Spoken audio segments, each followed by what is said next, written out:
अगर आपने अभी तक एसएससी जेई पीवाईक्यूज नहीं किए तो आप पीवाईक्यूज की हेल्प से रिवाइज कर सकते हो। अगर आपने, मैं मानकर चल रही हूँ, आपने आरआरबी जेई पीवाईक्यूज जरूर प्रैक्टिस कर लिए होंगे। अगर किसी स्टूडेंट ने नहीं किए तो आप इस स्लॉट में उस तरीके से क्वेश्चन प्रैक्टिस करके रिवाइज कर सकते हो कि एसएससी जेई और आरआरबी जेई के प्रीवियस ईयर करते जाइएगा। तो आपको कोशिश करनी है कि आपके पास 15 से 20 दिन जो है उसमें आपको डेली रिवाइज करना है। मैक्सिमम से मैक्सिमम टाइम दीजिएगा, जितना आप एक दिन में मैक्सिमम एफिशिएंसी से पढ़ सकते हो। तो आप बस इतना कोशिश करो कि आपने 3 सब्जेक्ट सुन लिए तो 3 सब्जेक्ट्स का रिवीजन आज किया, तो कल आपने इसका एक मॉक टेस्ट लगा दिया, तो इस मॉक टेस्ट को एनालाइज किया, क्या कमियां थी वो याद करते गए।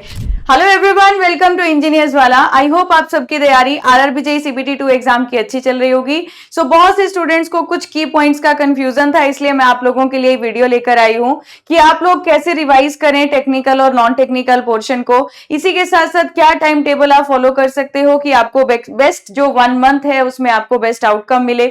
इसी के साथ कुछ स्टूडेंट्स आप में से यूपीएई एग्जाम की भी तैयारी कर रहे थे और आपका आरआरबी जेई सीबीटी 2 का एग्जाम भी आ गया, तो किस तरीके से आप इन दोनों एग्जाम्स की तैयारी को मैनेज कर सकते हो।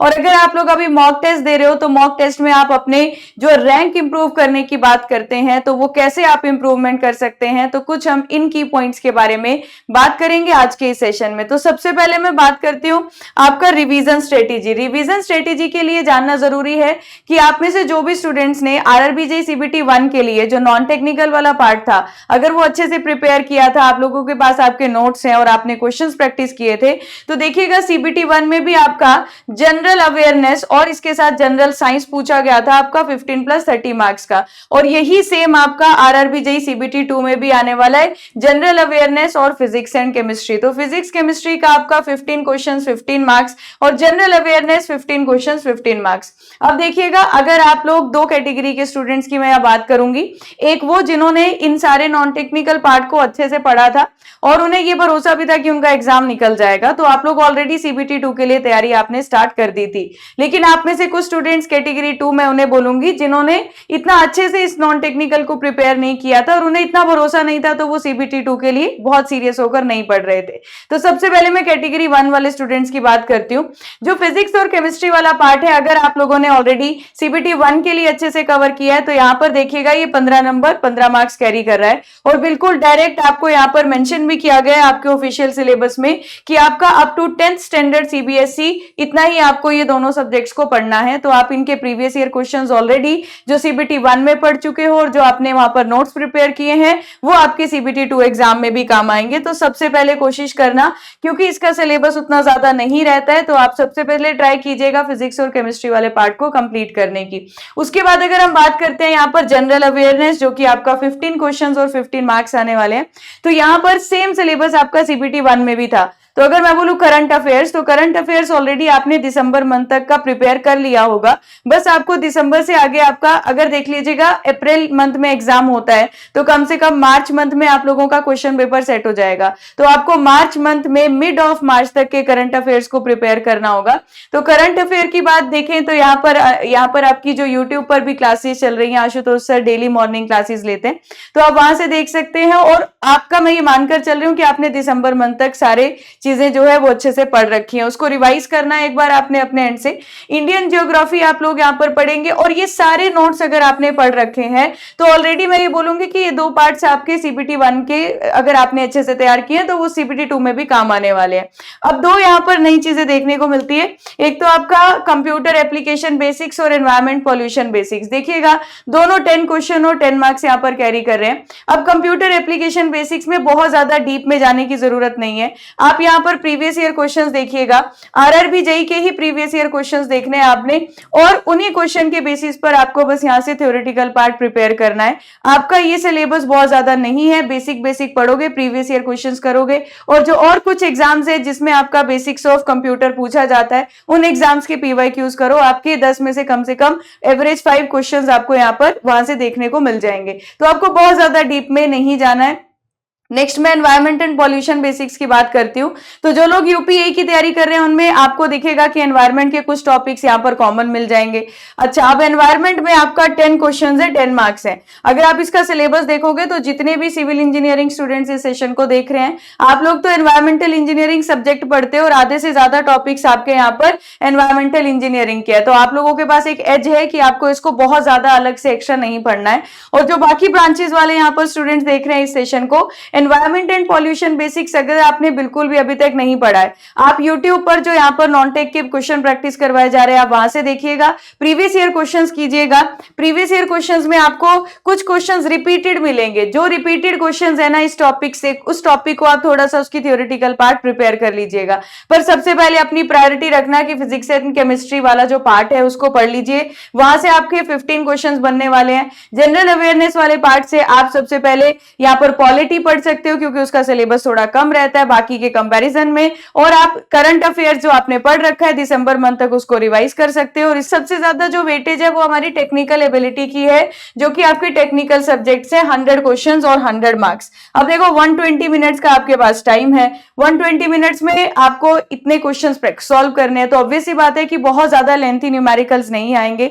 आपके डायरेक्ट क्वेश्चन यहाँ पर ज्यादातर पूछे जाते हैं। अगर 2019 का क्वेश्चन पेपर देखोगे तो आप समझ जाओगे कि आपको बेसिक क्वेश्चंस ही वहां पर एग्जाम में आए हैं, बहुत ज्यादा लेंथी न्यूमेरिकल्स नहीं आए हैं। अब जो कैटेगरी 1 वाले स्टूडेंट्स है, जिन्होंने ऑलरेडी सीबीटी 2 एग्जाम की तैयारी पहले से स्टार्ट कर दी थी और आपको कहीं ना कहीं श्योरिटी थी कि यस आपका कट ऑफ जो है वो निकल जाएगा, तो आप लोगों का मैं ये मानकर चल रही हूँ कि कहीं ना कहीं नॉन टेक वाला कुछ पोर्शन आपने पहले ही तैयार कर लिया है।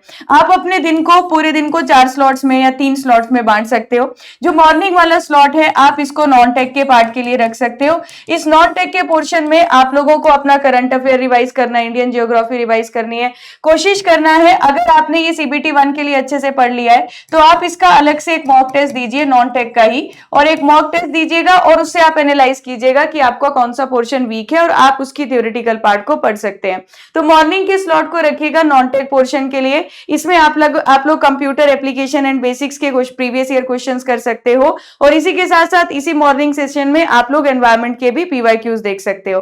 अच्छा, सेकंड हम यहाँ पर 11 से 1 बजे का टाइम, कोई एक टाइम फिक्स कर देना है जब आप लोगों को फुल लेंथ मॉक देना है। अब अगर आप लोग फुल लेंथ मॉक देंगे तो वहां पर आपने अपना टाइम भी देखना है कि आप कितने टाइम में कितने क्वेश्चन सॉल्व कर पा रहे हो। आपको यहाँ पर टाइमर चलाना है 120 मिनट्स का और देखना है टेक्निकल और नॉन टेक्निकल पोर्शन आपने कितने क्वेश्चन सॉल्व किए उस पर्टिकुलर टाइम में। तो 11 से 1 का टाइम जैसे आप डेली फिक्स कर दे रहे हो, तो अभी से आप लोग डेली एक मॉक टेस्ट दो जो आपका फुल लेंथ मॉक टेस्ट होना चाहिए। क्योंकि मैं मानकर चल रही हूँ ये वो स्टूडेंट्स है जिन्होंने पहले से सीबीटी 2 की तैयारी स्टार्ट कर दी थी। तो अभी ऐसे नहीं हो आपकी अभी आप पढ़ना शुरू कर रहे हो और आपको आरआरबी जेईई एग्जाम निकालना है, तो ये आपने पढ़ लिया। तो एक फुल लेंथ टेस्ट आप एक दिन का जरूर दीजिए मॉक टेस्ट, और टाइम के अकॉर्डिंग दीजिएगा। अब देखिएगा जब आप ये टेस्ट दोगे आपको यहाँ पर इस टेस्ट को एनालाइज करना है। इस टेस्ट को जब आप एनालाइज करोगे तो आपको यहाँ पर कुछ चीजें पता चलेंगी, जैसे कुछ सब्जेक्ट्स होंगे जिनके कुछ टॉपिक्स आपके वीक है, उन टॉपिक्स को आपको रिवाइज करना है। या फिर कुछ सब्जेक्ट्स होंगे जिसमें आपको कुछ फॉर्मूलाज या फिर कुछ न्यूमेरिकल वैल्यूज हैं जो आपको याद नहीं रहती। ये जो भी टॉपिक्स आपको मॉक टेस्ट की एनालिसिस से मिलेंगे, जो भी आपको याद नहीं आए कभी आपने पढ़े थे, आप उनको सभी एक कॉपी में लिखते जाइए और उस कॉपी में ये सारे की पॉइंट्स लिखते जाइए। क्या मिस्टेक्स थी, कौन सी चीजों को भूल रहे हो, कौन सी टेबल वाली वैल्यूज है, कौन सी आपके डायरेक्ट वन लाइनर है जो आपको याद नहीं रह रहे, वो सारे एक नोटबुक में आपको अलग से लिखते जाने हैं। और ये एनालाइज करना है कि नेक्स्ट में आप क्या गलती नहीं करो, कैसे आप अपने मॉक टेस्ट में इंप्रूवमेंट कर सकते हो। तो आपने 3 से 8 बजे का टाइम इसमें एनालिसिस में, और जो आपके कॉन्सेप्चुअल चीजें हैं जो आपके यहाँ पर टेक्निकल सब्जेक्ट्स हैं उसके रिवीजन में लगा दिया। अब रिवीजन के बाद आप इसमें ही, अगर आपने अभी तक एसएससी जेईई पीवाईक्यूज नहीं किए हैं तो आप पीवाईक्यूज की हेल्प से रिवाइज कर सकते हो। अगर आपने, मैं मानकर चल रही हूँ आपने आरआरबी जेईई पीवाईक्यूज जरूर प्रैक्टिस कर लिए होंगे। अगर किसी स्टूडेंट ने नहीं किए तो आप इस स्लॉट में उस तरीके से क्वेश्चन प्रैक्टिस करके रिवाइज कर सकते हो। नेक्स्ट आता है अगला स्लॉट जो रात के टाइम का स्लॉट होगा। देखिए ये स्लॉट मैंने इसलिए रखा है, जो स्टूडेंट्स ऐसे हैं जिन्होंने अभी कुछ टेक्निकल सब्जेक्ट्स को स्किप कर दिया है कि अभी हमने ये नहीं पढ़ा है क्योंकि 20 मार्च को पेपर होने वाला था और आपको लग रहा था कि अब ये सिलेबस में है पर हम नहीं पढ़ सकते, टाइम कम है। पर अब आपके पास टाइम है तो आप ये रात का जो 2 आवर्स का टाइम है, इसमें जो भी आपका वो न्यू सब्जेक्ट जो अभी तक नहीं पढ़ा था आपने, आप उसको कम से कम बेसिक प्रिपेयर कर लीजिए। चाहे आप क्रैश कोर्स से देख सकते हो उसकी थ्योरी, तो आप उसका बेसिक पढ़ लीजिए कि कोई बेसिक डायरेक्ट क्वेश्चन आए तो आप वो कर पाओ। तो आपको कम से कम ये कोशिश करनी है कि 15 दिन तक रेगुलर आपको ये चीज फॉलो करनी है। तो 15 दिन में आपकी बहुत सारी चीजें यहाँ पर कवर हो जाएंगी। आरआरबी सीबीटी 2 क्रैश कोर्स का आपको ऑलरेडी एक्सेस भी मिल गया होगा, वहां वाले लेक्चर से भी हेल्प ले सकते हैं जो भी सब्जेक्ट्स आपने अभी तक कवर नहीं किए। 15 दिन में आप 15 फुल लेंथ मॉक टेस्ट दीजिएगा, उसको एनालाइज कीजिएगा, वहीं से पता चल जाएगा कि अभी मुझे कहां पर और रिवीजन करने की जरूरत है। और फर्स्ट आपको आप अपने नॉन टेक वाले पोर्शन के लिए रख सकते हैं, उसकी रिवीजन के लिए और उसके मॉक टेस्ट देने के लिए। वहीं पर मैं बात करती हूँ कैटेगरी नंबर 2 वाले स्टूडेंट्स जिन्होंने नॉन टेक को इतना अच्छे से नहीं पढ़ा था और आपको कहीं ना कहीं इतना कॉन्फिडेंस नहीं था कि एग्जाम निकलेगा। आपको क्या करना है, सबसे पहले तो डेली मॉक टेस्ट अभी नहीं लगाने हैं, पहले आपको थ्योरेटिकल पार्ट पढ़ने की जरूरत है। तो सबसे पहले आप देखिएगा नॉन टेक वाले पोर्शन में पॉलिटी को पढ़िएगा, उसमें सिलेबस कम रहता है, आप जल्दी कवर कर पाएंगे। इंडियन ज्योग्राफी से क्वेश्चंस आते हैं। हिस्ट्री में आप मॉडर्न इंडिया यहां पर पढ़ सकते हैं। करंट अफेयर्स में ऑलरेडी जो आपने सीबीटी 1 के लिए पढ़ा होगा, तो करंट अफेयर्स में बस आपको ये याद रखना है कि आप मिड ऑफ मार्च तक कम से कम करंट अफेयर तैयार कर लें। आपके पास ये नोट्स होंगे, नहीं तो फिर से मैं बोलूंगी जो पेड बैच का एक्सेस मिला है आप वहां से ये सारे लेक्चर्स देख सकते हो। ये लेक्चर्स देखिएगा, आप अपने दिन को 2 पार्ट्स में डिवाइड कर सकते हो। एक पार्ट आप रख सकते हो जिसमें आप नॉन टेक वाले पोर्शन को पढ़ रहे हो। आपको क्या करना है, इसकी जब आपने थ्योरी पढ़ ली उसके बाद आपको सबसे पहले आरआरबी जेईई के पीवाईक्यूज करने हैं। डायरेक्टली मॉक टेस्ट मत देने लग जाना, पहले आरआरबी जेईई के पीवाईक्यूज करना, फिर आप एसएससी जेईई के पीवाईक्यूज देखोगे, ठीक है। अब आरआरबी के और भी कुछ एग्जाम्स होते हैं जैसे आरआरबी एनटीपीसी, तो आरआरबी एनटीपीसी आपने उसके क्वेश्चंस देखे जो नॉन टेक में आ रखे हैं। एसएससी के और भी कुछ एग्जाम्स होते हैं जो नॉन टेक जिसमें कवर होता है, आप उनके प्रीवियस ईयर क्वेश्चंस कर सकते हो। तो आप नॉन टेक की यहां से थ्योरी पढ़िएगा और उसके बाद सबसे पहले तो आरआरबी जेईई के प्रीवियस ईयर लगाइएगा। उसके बाद आपके इंजीनियर्स वाला चैनल पर बहुत सारे क्वेश्चन प्रैक्टिस करवाए जा रहे हैं नॉन टेक के, आप वहां से पीडीएफ डाउनलोड करके उन क्वेश्चंस को भी देख सकते हो, उन क्लासेस को लाइव देख सकते हो। तो ये तो रही नॉन टेक वाली बात। अब यहां पर आप देखिएगा एनवायरमेंट, अगेन मैं बोलूंगी पीवाईक्यू सबसे पहले देखो, वहां पर जो टॉपिक्स आपको लग रहे हैं कि हाँ यहां से हम थ्योरेटिकल पार्ट पढ़ सकते हैं, ये क्वेश्चन आया, एसिड रेन से क्वेश्चन आया है, तो उसके बारे में थोड़े थोड़े आपको की पॉइंट्स पता होने चाहिए। अब यहाँ पर टेक्निकल की बात करते हैं, तो टेक्निकल पोर्शन में भी अगर आपका सीबीटी 1 निकल गया है तो आपको सीबीटी 2 बैच का एक्सेस तो ऑलरेडी मिल गया है।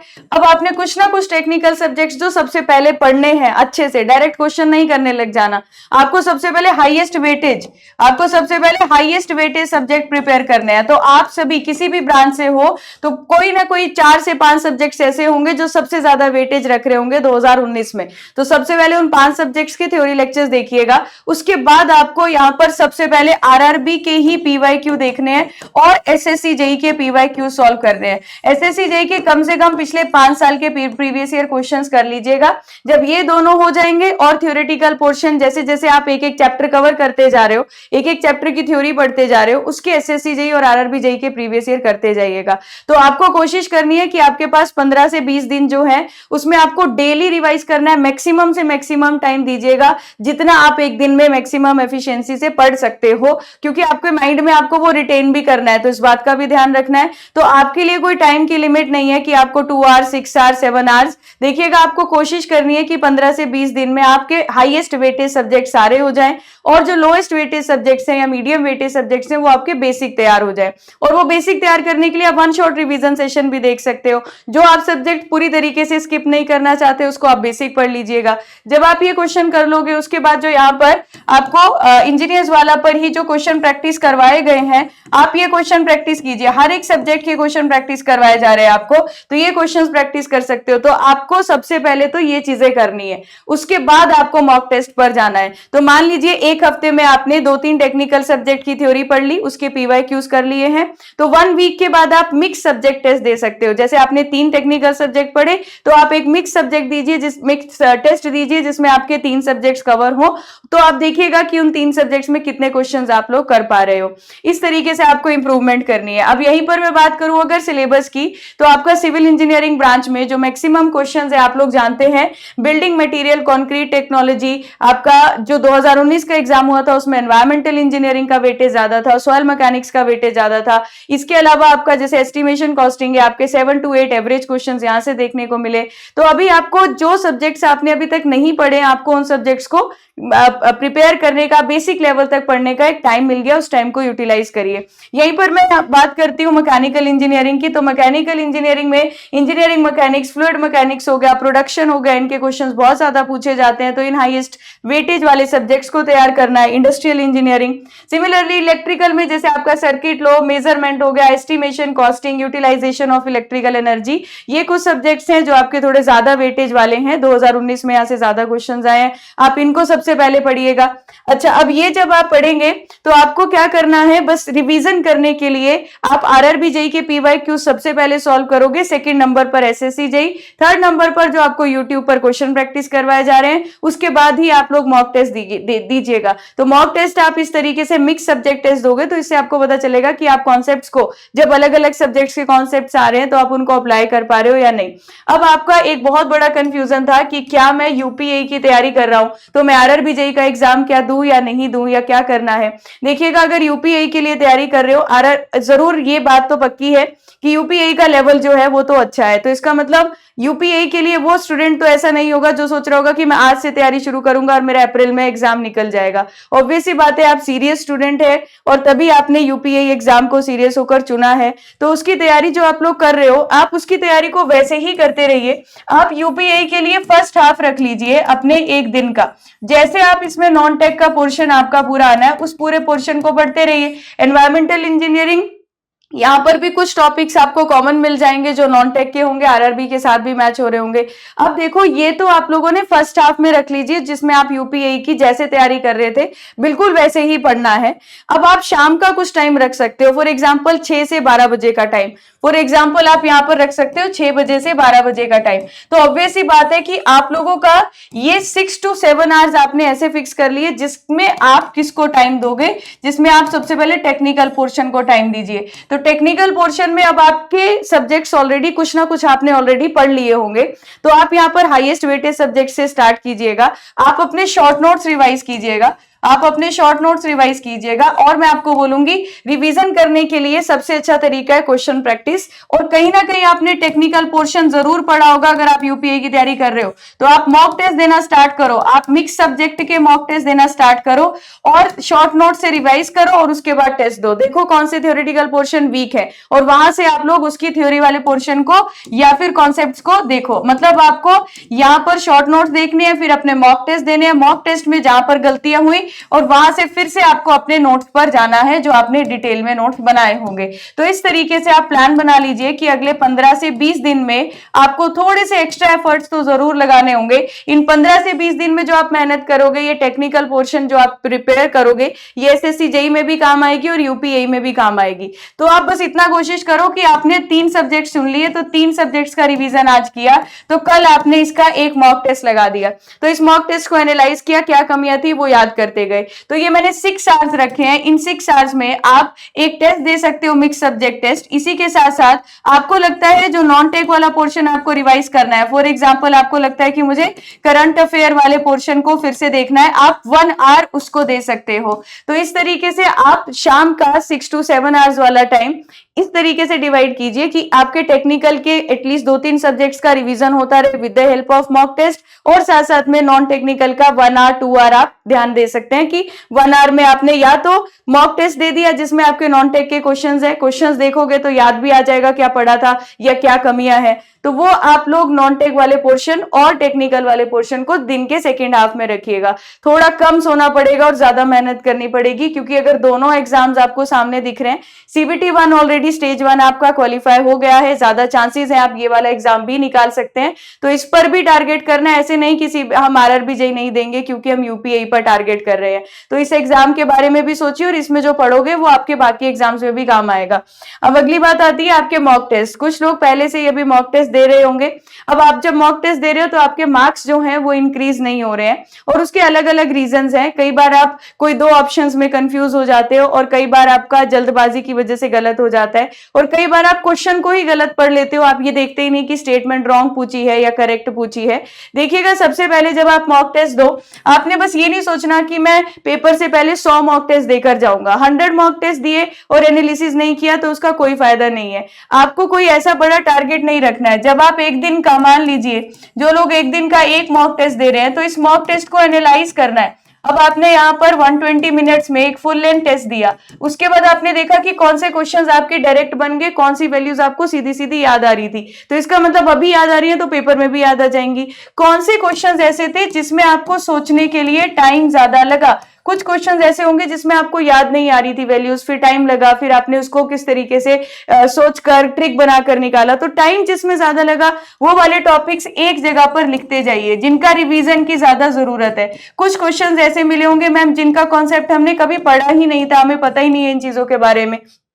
अब आपको ये जो कॉन्सेप्ट मिला है ये आप अपने डिटेल नोट्स में देख सकते हो, या फिर अगेन बोलूंगी आरआरबी जेईई क्रैश कोर्स, वहां से आप लोग अपने ये कॉन्सेप्ट को थोड़ा सा पढ़ सकते हो कि इसमें कैसा क्वेश्चन आ सकता है या इस क्वेश्चन में क्या कॉन्सेप्ट यूज हुआ है। इसी के साथ साथ अगर मैं यहाँ पर बात करूं, यहाँ पर अगर आपकी गलती टाइम इस वजह से होती है कि आप सोच रहे हो कि मैं जल्दी जल्दी क्वेश्चन करूं क्योंकि मुझे ज्यादा नंबर ऑफ क्वेश्चन अटेम्प्ट करने हैं, इस वजह से गलती हो रही है तो आपकी नेगेटिव मार्किंग बढ़ रही है। तो जब आप अगले मॉक टेस्ट पर जाओ तो आप ये सोच कर जाओ कि पिछले मॉक टेस्ट में जल्दबाजी की वजह से गलती हुई थी, तो इस बार मुझे एक्यूरेसी पर ध्यान देना है और भागना नहीं है, क्वेश्चन को ध्यान से पढ़ना है। तो मेन काम सिर्फ मॉक टेस्ट में इंप्रूवमेंट का यही रहेगा, पहले अपनी कमियां ढूंढो कहां पर है। क्वेश्चन को आधा पढ़ने वाली कमी है तो अगले मॉक टेस्ट में ये नहीं होनी चाहिए। कॉन्सेप्चुअल मिस्टेक्स हो रही है तो कहीं ना कहीं आपके कॉन्सेप्ट्स वीक हैं और आपके पास 15 से 20 दिन कम से कम ऐसे हैं जिसमें आप अपने इन्हीं कॉन्सेप्ट को स्ट्रॉन्ग कर सकते हो, आप थ्योरेटिकल पार्ट को रिवाइज करके। और अगर आप लोग कोई फॉर्मूला आपने ऑलरेडी पढ़ा है, कॉन्सेप्ट पता है, लेकिन मैम वैल्यूज याद नहीं आती, तो वो लैक ऑफ रिवीजन की वजह से हो रहा है। उसके लिए आप अच्छे से रिवाइज करोगे तो आपको वो वैल्यूज भी याद आएंगी। तो ये सारी चीजें एनालाइज करो, एक जगह पर लिखो जो गलतियां हैं, मिस्टेक्स हैं, कॉन्सेप्ट्स हैं, और उन पर बार बार काम करो। अगले मॉक टेस्ट में जाने से पहले वो सारी मिस्टेक्स देखो कि अब मैं ये फिर से रिपीट नहीं करूंगा, तो श्योरली आपके यहाँ पर मार्क्स जो है आपके इंप्रूव होंगे, क्योंकि आपको अपनी गलतियों से सीखना है और अपने मार्क्स की इंप्रूवमेंट पर ध्यान देना है। तो आई होप मैं आपकी सब कंफ्यूजन्स को दूर कर पाई होंगी। सो मेरा टेलीग्राम ग्रुप सिमरन मैम PW है। अगर आप सिविल इंजीनियरिंग स्टूडेंट हैं तो सिविल इंजीनियरिंग स्टूडेंट जितने भी आपके जैसे डाउट्स क्वेरीज आते हैं तो मैं यहाँ पर आपके टेक्निकल डाउट्स भी लेती हूँ।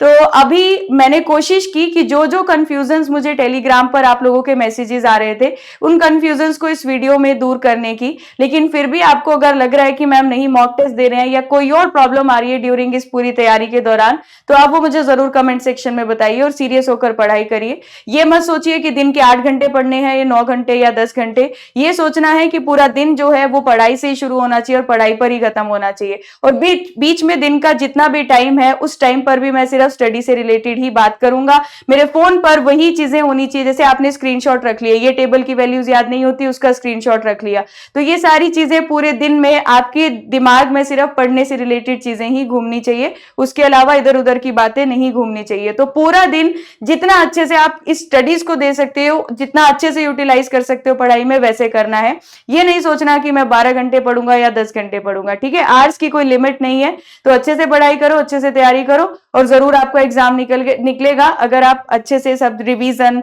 अच्छे से प्रैक्टिस करते हो और अपना हार्डवर्क जो करोगे वो लॉयलिटी से करोगे। चलिए, फिर भी कोई कंफ्यूजन हो कमेंट सेक्शन में बताइएगा। ऑल द वेरी बेस्ट आप सभी को आरआरबी जेईई एग्जाम की तैयारी के लिए।